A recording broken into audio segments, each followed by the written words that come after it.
All right, let's dive into something fascinating and honestly, a little bit dangerous about our own brains. It's called the halo effect. And believe me, this little cognitive bias can have a huge impact on our lives, from who we hire to who we trust. So let me ask you this. Have you ever met someone and just instantly thought, wow, they seem so smart and trustworthy just because they had a great smile or a really confident handshake? Yeah, we've all been there. And it turns out that's a powerful mental shortcut that might be running your life way more than you think. To really get a feel for how this works, let's just watch a simple story play out. It's a tale of two people, one tiny mistake, and two totally different outcomes. This is where you can really see the halo effect in action. Okay, first up, let's meet person A. The second we see them, we just get a good feeling, right? It's almost like they have this glowing halo floating around them, giving us this really positive first impression. So what happens next? Well, person A makes a simple mistake. Whoops, they drop a plate and it shatters all over the floor. And there are two people watching this whole thing happen. But check out how the onlookers react. Because of that glowing first impression, they don't get mad at all. They just see it as an honest accident and rush over to help clean up the mess. No blame, no questions asked. And that good luck just keeps on rolling. A little later, person A has a job interview. The interviewer seems totally charmed by that same positive vibe and boom, hired on the spot. A huge win. Okay, now hit the rewind button. Let's meet person D. They look exactly like person A, but with one really crucial difference. There's no halo. Our first impression is just neutral. And just like before, person D makes the exact same mistake, dropping a plate right in front of the same two people. I mean, the situation is identical, down to the last detail. But this time, the reaction is a complete 180. Without that positive first impression, the onlookers see the mistake as a sign of pure incompetence. They get angry, they point, they blame person D for being so clumsy. And here is where it gets really, really telling. Person D goes to the same interview, but that first impression just doesn't land. The result? A big, fat rejected stamp. So let's recap. We've got the same person making the same mistake in the same interview, but with two completely different outcomes. What in the world is going on here? What's this invisible force that's pulling all the strings?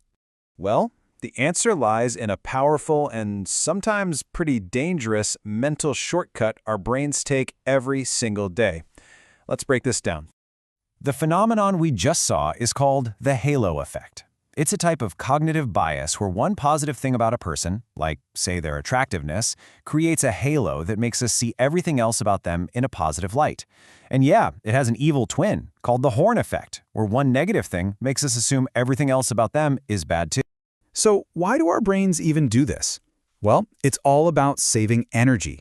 Our brains are basically wired to be as efficient as possible, and the halo effect is a fantastic shortcut. It's just so much easier to make a quick judgment based on one thing than to, analyze every single aspect of someone's character. So here's the heart of it all. We see one positive trait, and our brain just fills in all the other blanks with more positive traits. If someone's good-looking, we automatically assume they're also smart and kind and competent, even when we have zero evidence to back that up. But listen, the halo effect isn't just some fun psychological quirk to talk about. This little mental shortcut has real and often really unfair consequences in our day-to-day lives. This is a perfect example. Study after study has shown a direct link between how attractive we perceive someone to be and how much money they make. People who are rated as more attractive tend to earn higher salaries, even when they're doing the exact same job as their less attractive colleagues. And it gets even more serious than that. The halo effect is so powerful it can actually influence our justice system.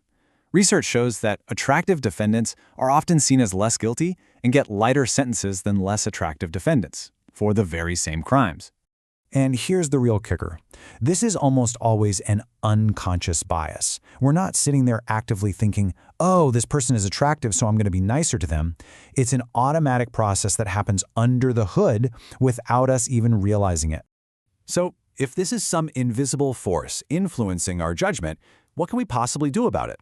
How do we break free from the halo effect spell? The good news is we can fight back.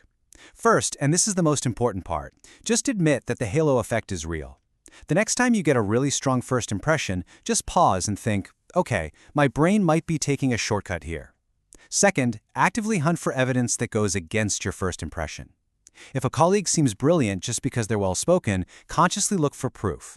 Ask yourself, what has their work actually demonstrated? And third, look for the broken halo. Actively question if that positive glow might be hiding something negative. Deliberately separating the person from the trait, that's the key. Let's just go back to our story for a second. If the onlookers and that interviewer had just looked past Person A's shiny halo, they might have seen the truth, that a positive appearance doesn't automatically mean they're a good person, because appearance and character are just not the same thing. So now that you know all about the halo effect, it's time to start spotting it in your own life. Who is the person whose halo you're going to question first? It could be a celebrity you admire, a politician you support, or heck, even someone you know personally. The real question is, what might you be missing when you only see the shine?